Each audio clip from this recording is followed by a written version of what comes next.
ወይኔ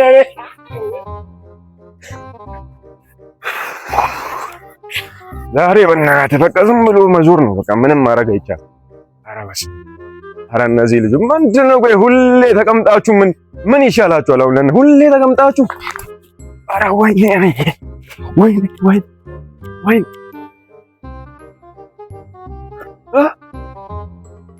እኔ ላይ ሳቃችሁ?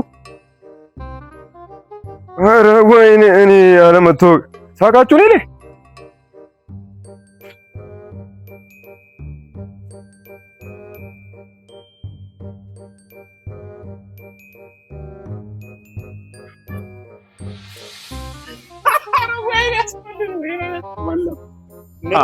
አንቺ ነሽ እንደካ ነይ ነይ ነይ